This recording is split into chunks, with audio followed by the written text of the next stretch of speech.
Hello बंधु बान्धवीসকল মই লবিতা আপোনালোকৰ মাজলৈ এটি নতুন ভিডিঅ'লৈ পুনৰবাৰ আপোনালোকক মোৰ ভিডিঅ'লৈ স্বাগতম জনাইছো ধন্যবাদ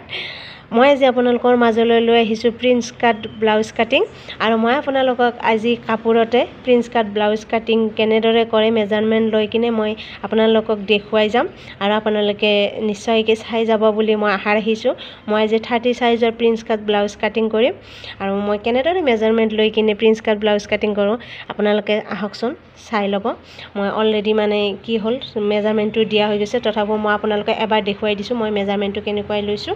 এটা 30 সাইজৰ ব্লাউজ যেহেতু কেন হয় জানো মই এইফালে মই কি কৰিম মানে বেকত হেৰি কৰিম ফলা কৰিম বেকৰ ফালে পিছফালে মই ফলা কৰি দিম ফলা কৰিম যেহেতুকে মই এইটো সাইডে আপোনালোকে চাবলৈ অকমান প্ৰবলেম হৈছে নহয় জানো এইফালে মই হাফ ইঞ্চি ৰাখি দিছো আমাৰ হুকৰ কাৰণে হুক লগাবৰ কাৰণে এইফালে হাফ ইঞ্চি মই এনেদৰে ৰাখি দিছো নেক্সট আৰু তলৰ ফালে মই চিলাইৰ কাৰণে 1.5 ইঞ্চি ৰাখি দিছো এই 1.5 ইঞ্চি বাদ কৰি মই ইয়াৰ পৰা মেজাৰমেন্ট লম 13 হাফ মই 13 হাফত মেজাৰমেন্ট কৰিছো 13 হাফ আৰু এইফালে মই হাফ ইঞ্চ শোল্ডাৰ ডাউনৰ কাৰণে লৈ লৈছো তাৰ পিছত মই এপেক্স পইণ্ট আমাৰ 30 সাইজৰ যেহেতুকে ব্লাউজ হয় সেই ব্লাউজ যেহেতুকে মই এপেক্স পইণ্ট মই লৈছো 9 মই ইয়াতে 9ত মই মেজাৰমেন্ট কৰিছো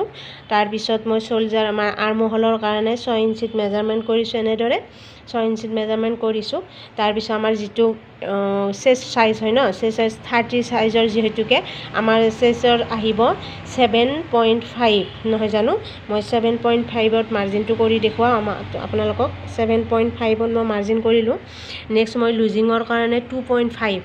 বেছি নিদিও যেহেতুকে 30 সাইজৰ ব্লাউজ হয় ন আপোনালোকে বেছি সাইজৰ ব্লাউজ হলে আপোনালোকে লুজিং বেছি দিব পাৰে মই 2.5 দি দিছো আৰু মই এইফালে দিছো এক্সট্ৰাকে মই চিলাইৰ কাৰণে 1.5 ইঞ্চি চিলাইৰ কাৰণে 1.5 ইঞ্চি দি দিছো আৰু আমাৰ যেটো কমৰৰ সাইজ আহিব 26 আহিলে আমাৰ 4 ৰে যদি ডিভাইড কৰো আমাৰ তেতিয়া হলে আহিব 6 নহয় জানো 6 আহিব মই 6ত মাৰ্জিন কৰিছো তাৰ পিছত নেক্সট মই 1 ইঞ্চি এক্সট্ৰাকে দি দিছো আমাৰ টেকিংৰ কাৰণে আৰু এইফালে মই 1.5 ইঞ্চি চিলাইৰ কাৰণে দি দিছো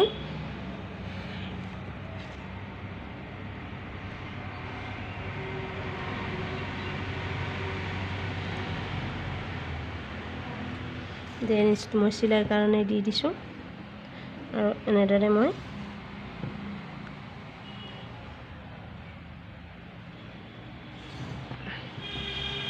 আৰু যেটো টেকিং হয় টেকিংটো কোড দিব লাগিব বহুতে ভাবে টেকিংটো কোড দিম আপোনালোকে এটা কাম কৰিব মই যেটো ফিটিং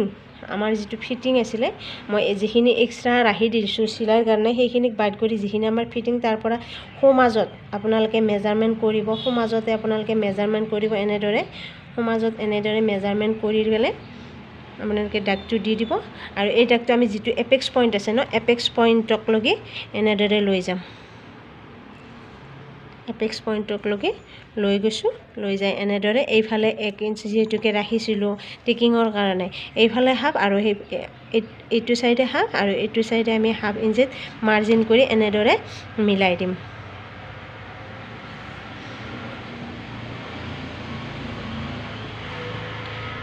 এহিনি তলৰ ফালে সিধা কৰি এনেকে দি দিব নেক্সট আমাৰ যেটো মই গলৰ কাটিং হয় এটো গল মই 3 ৰাখিছো এইফালে আপাৰত 3 ৰাখিছো আৰু লয়াৰত মই 3 ৰাখিছো যেটোকে এইটো বেক পাৰ্ট হয় মই বেক পাৰ্টত বেছি হেৰি মানে ডিপ নিদিৰো এটো 9 ইঞ্চিত মই ডিপটো দি দিছো এটো 9 ইঞ্চি দি দিছো আৰু এইফালে আৰ্মহলৰ ৰাউণ্ডটো মই দি দিম আৰ্মহলৰ ৰাউণ্ডটো মই দি দিছো কো মাজতে মাৰ্জিন কৰি কিনে এনেদৰে মিলাই দি দিছো এনেদৰে মিলাই দিছো আৰু আমাৰ বেক পাৰ্টটো অলৰেডি হৈ গল মই ফ্ৰন্ট পাৰ্টটো আপোনালোকক দেখুৱাইছো এইখিনি মই পিছত কাটিং কৰিম আপোনালোকক ফ্ৰন্ট কাটৰ মাৰ্জিনটো মই দেখুৱাই দিছো লগতে তাৰ পিছত মই একেলগে গুটেখিনি কাটিং কৰিম এতিয়া মই ফ্ৰন্ট পাৰ্টৰ কাটিং কৰিম ফ্ৰন্ট পাৰ্টৰ একে হয় কাটিংটো মই বেক পাৰ্টত লৈছিলো লেন্থটো লৈছিলো মই বেক পাৰ্টত 13 হাফ লৈছিলো আৰু ফ্ৰন্ট পাৰ্টত মই 14 লৈ লম এইফালে হাফ ইঞ্চ শোল্ডাৰ ডাউন তাৰ পিছত এইফালে মই ফ্ৰন্ট বেকত লৈছিলো এপেক্স পইণ্ট মই লৈছিলো 9ত নহয় জানো 9ত লৈছিলো মই ফ্ৰন্টত এপেক্স পইণ্ট মই লম 9.5ত লৈ লম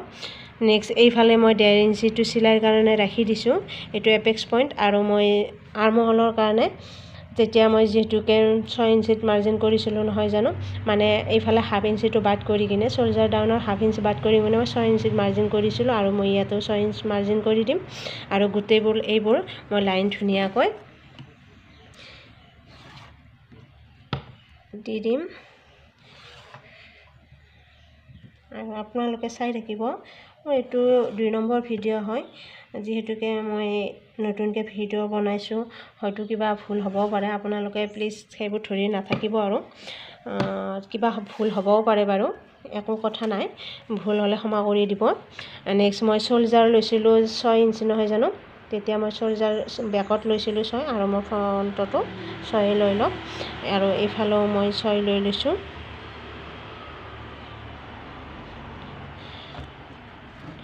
এইটো এনেকৈ মিলাই দিম নেক্সট আহিল আমাৰ চেষ্টৰ কাৰণে 30 সাইজৰ যেহেতুকে 7.5 ইয়াতে লৈ লৈছোঁ তাৰপিছত মই লুজিঙৰ কাৰণে 2.5 ইয়াতে দি দিছোঁ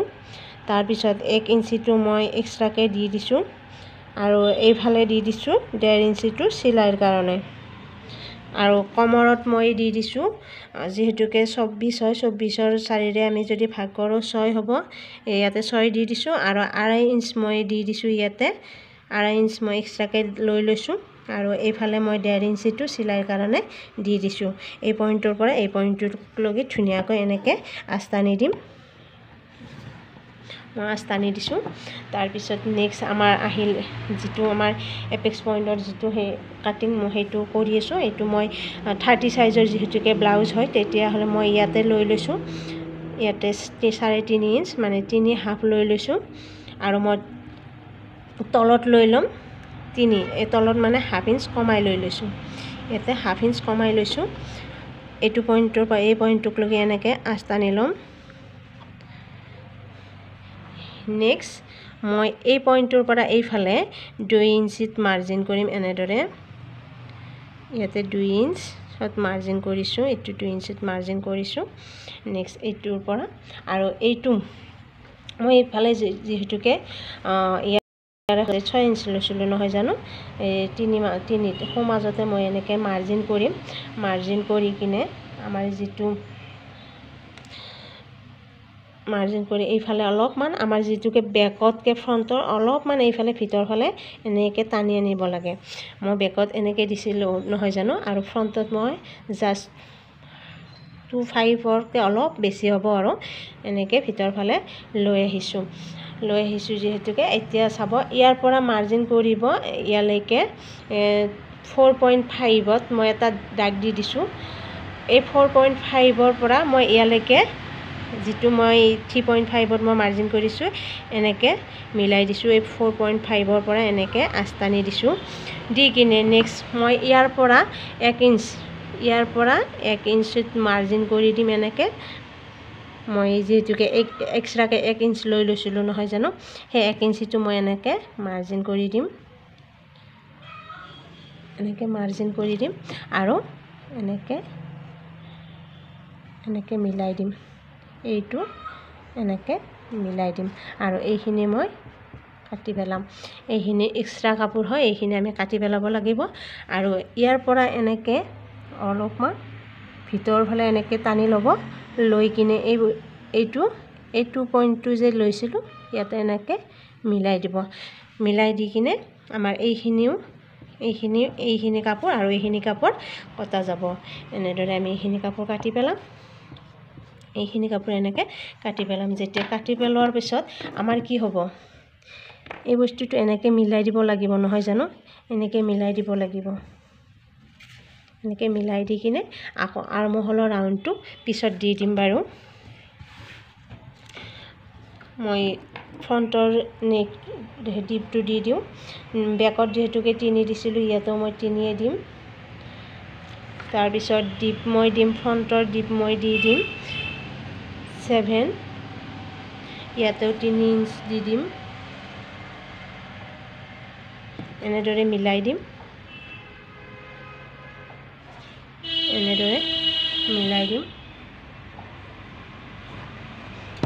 মই ফ্ৰণ্টতো ভিয়ে দি দিম, বেকতো ভি দিছিলোঁ আৰু মই ফ্ৰণ্টতো ভি দি দিম, কাৰণ কি এইটো শাড়ীৰ ব্লাউজ হয়। শাড়ীৰ ব্লাউজ অলৰেডি